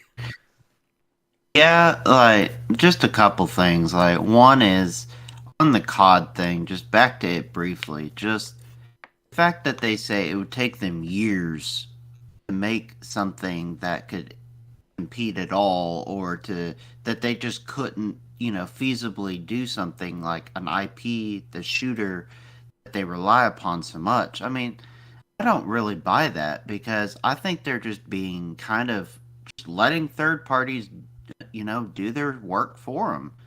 And the fact that they pay all this marketing and get all these exclusive, like, oh, I get an extra map or an extra weapon or an extra level loadout, or I get early access to this or that in Call of Duty, but to make sure it's best on PlayStation. But if Xbox had it, it would suddenly be bad. But I mean, they have literally like 3 franchises off the top of my head that they could do something with that would at least somewhat fill a shooter void. They have Resistance, they have Killzone, and they have SOCOM. All 3 of those were all viable, strong franchises at one point in time. And I mean, if you wanted to go even further down the rabbit hole, they have like Siphon Filter. It's a stealth shooter, but I mean, it's a shooter. You could throw it in there. But they have all these franchises that they could do something with. They killed them off. That wasn't some forced upon them thing. They could easily make a shooter. Like, even remastered port collections of these would sell like gangbusters. I would buy a Resistance collection for PS5 or a Killzone collection for PS5 or Siphon Filter or SOCOM. Whatever. I mean, SOCOM's probably the easiest comparison to Call of Duty because it's military, but like, Resistance, sci-fi shooter, awesome. Killzone, sci-fi shooter, awesome, but more political intrigue and sci-fi, government, dystopian versus just alien type, alternate history of resistance. Like, they have so much to work with, yet they're pigeonholing their devs. And one other goofy thing about this whole back and forth is both sides have been guilty of it, is that they intentionally or not intentionally throw their own devs under the bus when it comes to these legal arguments. Like, oh, our teams couldn't possibly do this. Sony says that about some things, and the Xbox says, oh, this thing isn't actually this big of a deal. It's just this, nothing to see here, move along. It's goofy, and it's not really fooling people who follow the industry closely. I do think Call of Duty isn't required to succeed. The Switch is obvious. They haven't had a game since Wii U port of Ghosts, which has been ages ago. And they've been just fine without a Call of Duty game. And I don't know. It's just ridiculous. Their arguments keep falling, and the shooter one in particular falls flat on its face when you can think of at least three franchises that they had that were, for the most part, good. They had some duds in there, but for the most part were really good shooters. They have these franchises they could bring back if they wanted to. They just don't want to. They would rather Activision do all the heavy lifting and keep making a boatload of cash for them with no effort. That's what they want. But they don't want to, get their butt to work and do the hard stuff to make more. But that's on them. That they could easily do it if they wanted to. Yeah, before we move on to one of the last topics, I'll say this: like, if anyone from the CMA just happens to be listening to this, or if Microsoft want to use this, what I'm about to say as a clip, no company is perfect. Every company on earth has done something dodgy, but like the fact that Sony is worried that Microsoft's going to do all these things, and let's say what has Sony done wrong over the years? Let's go back. Let's use a time machine. They drove Sega out of the console business, which upset a lot of people, and it changed gaming forever. They lied about the PSP sales to their board members. That happened. Remember the PSN hack of 2011 where they lost all their gamers' personal information, including Horrible. including credit card information, and didn't tell anyone for 2 weeks. PlayStation Network was down for a month. That happened. Forgiven almost instantly because everyone got 2 free games out of it. They don't care about legacy games at all. I mentioned this before. What else? Oh yeah, the PlayStation Vita was promised X amount of games by first party. They didn't support that. And there was a class action lawsuit. And guess what? PlayStation Vita owners won. They won. Oh yeah, and SOCOM died because it launched the same month as the PlayStation Network outage. That happened. Again, not caring about the customer support. They have the worst customer support and worst return policy of any platform holder on Earth. What else? Oh yeah, they raised the price. Oh, by the way, in the United Kingdom, when the Xbox One and PlayStation 4 generation started, they raised the price to £50. Then, a few years into the generation, they raised them to 55, then to 60, and then with this generation, £70. That's about $90. Yeah. They're raising the price of the console 2 years into the cycle, which is again £30 extra during a time of inflation. Sony's done all these dodgy things over the years, and again charging for next gen upgrades. They're getting away with it. And they're worried about what Microsoft's going to do. Bit weird, isn't it? But yeah, just thought I'd get all that out of the way. And there's probably a list of other... Oh yeah, they charge developers for crossplay. There's a crossplay tax. And it's dodgy. Beyond belief. I'll just put that out there. And, we'll move on. I just hope the deal gets done sooner rather than later so we can talk about something else. By the way, some of the later shows in this year... And next year, we will tone down the Activision stuff. I get it's a bit long in the tooth. Anyway. Okay, so the Xbox Series X turns out to be the most sought after device during the Black Friday sales. Now, that doesn't surprise me. The Game Pass deals going around is all over the place. Like, you get a good deal with Game Pass. And I saw this rhetoric today where people were saying that the Xbox Series X is only selling because people can't buy PlayStation 5s. And to that I have to say, what on earth are they talking about? Gamers don't look to buy a $500 device, can't find said $500 device, and then buy the alternate box. Gamers don't, like, a $500 box isn't an impulse purchase. So why would you say that? Here's the thing. The Xbox Series XS and PlayStation 5, they are great consoles. Compared to hardware we've had in the past, at the launch and the time, because, look, the Xbox One and PlayStation 4 was outdated hardware by the time we got them, right? That hardware we got then should have been 2011 consoles, right? Because consoles have always been relatively powerful against PC hardware. The Xbox 360 was an absolute monster when it came out. The original Xbox, a monster. The Xbox One was fairly weak, as was the PlayStation 4. But then now you have the Xbox Series X and S, and for the price comparison in the PlayStation 5, great pieces of hardware for the cost against PCs. And I don't know, like, Logan, it is dumb, right, to say that people are buying Xboxes because they can't find a PlayStation. $500 boxes. Yeah, I mean, that argument would make sense if it was for something way less expensive. Like, oh, I was in the mood for just a quick bite to eat. Oh, the restaurant's closed. Okay, I'll just go to a different one. That's one thing. But like a $500, $600 big commitment purchase, an ecosystem and all that, that's not something you just buy on a whim or flip a coin on. At least most people don't. So the idea that, oh, they're just not buying it because they can't find Sony product is just dumb. And another thing is that even if that were the case, well, that's on Sony for not doing supply chain stuff better.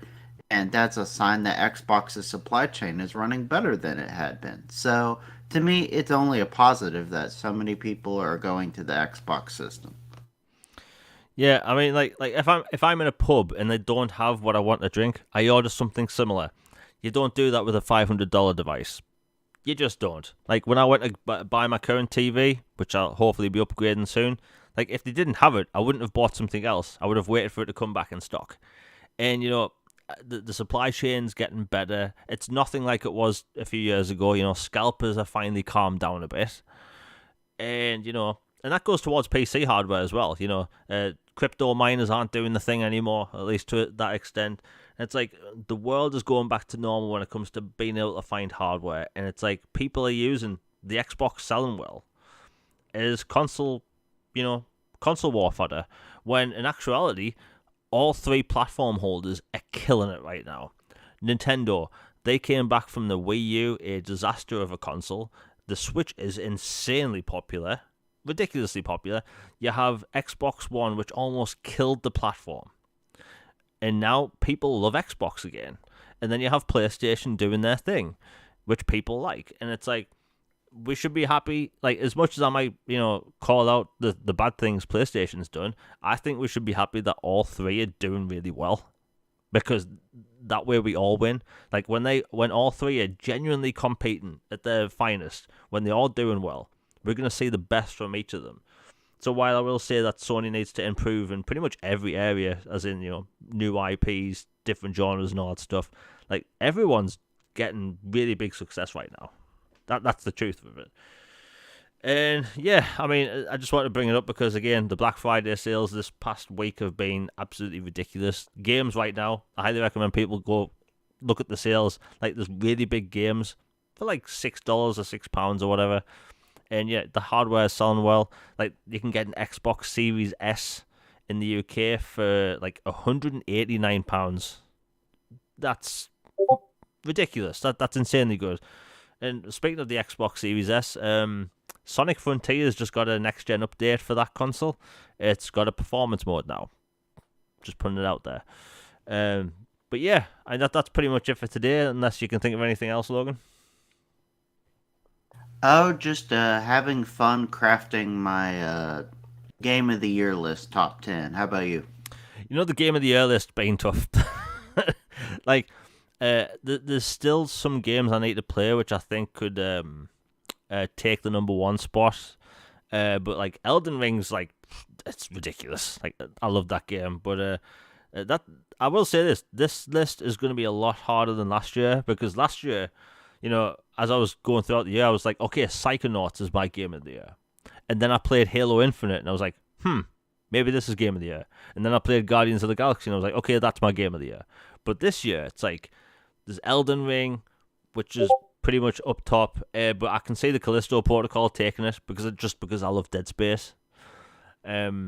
But who knows, for people that are subscribed or new to the channel, I will actually be putting out a top 10 games of the year video some point before the new year, I hope. But yeah, top 10 lists, that's going to be interesting. But yeah, that's pretty much it for today's show. I will have content out by the end of the week. I'm going to try and get more content out before Christmas. And in the new year, I've been wanting to do this for a while, I'll be doing on-camera content as well. Where people can obviously see me as I talk about, the Activision deal and get annoyed. But yeah, going to try and make a set and all that stuff.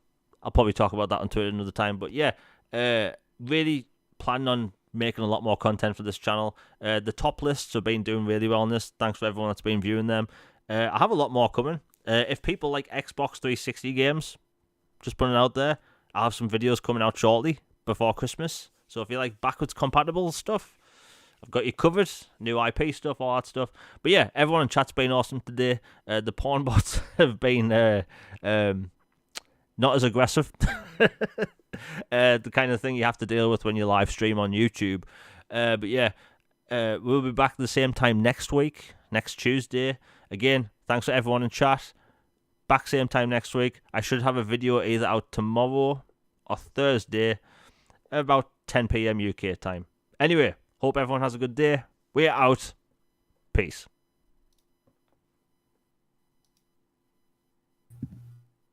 That was good, man.